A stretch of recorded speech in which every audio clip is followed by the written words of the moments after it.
information, but we are getting another big breaking news, sir. You stay with us, we'll take a response on that. Another big breaking on the war in West Asia. He says resolution is always through negotiations. This conflict should be resolved as soon as possible.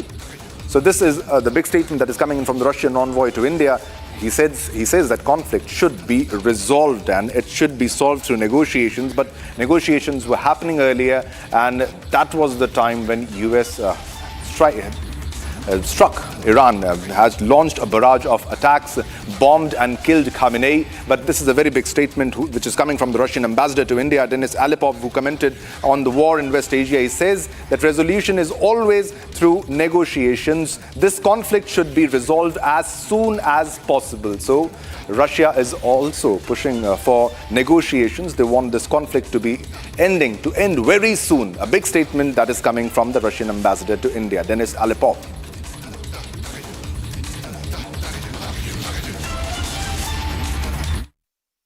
Resolution is always through negotiations. The conflict should stop as soon as possible. How long this conflict is going to continue, sir? How long? I have no idea. This is a question to the US. Resolution is always through negotiations. The conflict should stop as soon as possible. How long this conflict is going to continue, sir? How long? I have no idea. This is a question to the US.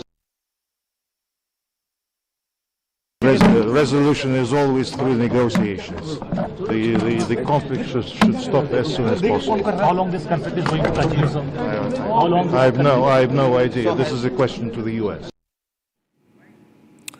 All right, so this was the Russian ambassador, and he's pushing for negotiations.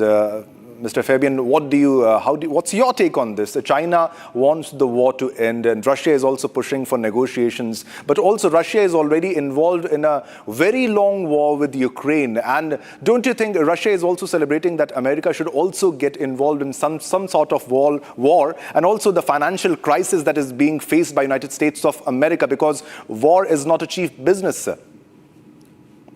Okay. First thing to understand is that when diplomats say A, they may not mean A. They may mean B or C. But that apart, let me continue with what I was saying.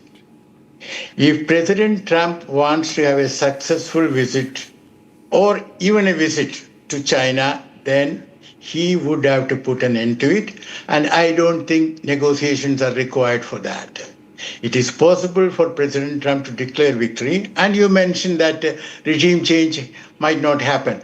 But you also know that the Secretary of War has said more than once, we are not interested in regime change. So don't take this pronouncement seriously. As far as America is concerned, if Iran is in chaos, if the Kurds, the Baluchis, the Arabs and others start a rebellion against the central government in Iran, which gets weaker and weaker, then America will be very happy, because that is what Netanyahu wants.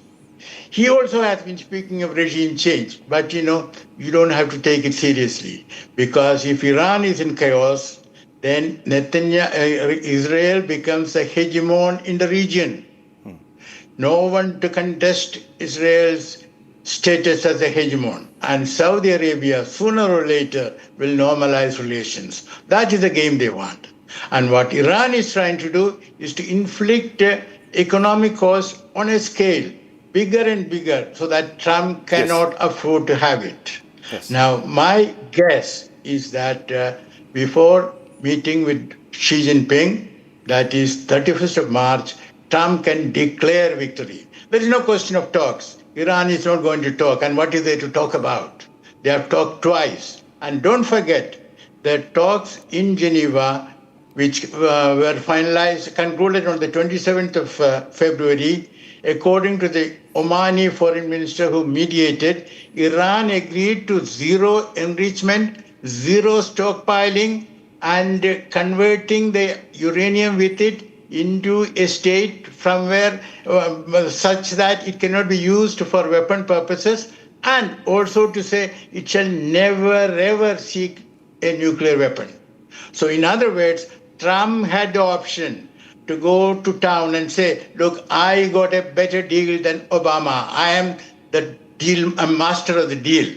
And he could have revoked the sanctions and started doing business with Iran, and his family business would have made a lot of money. Now, my question to you, and I shall answer it partially. Yes. Why didn't Trump do that? Because he is having, and the Netanyahu has a chokehold on him.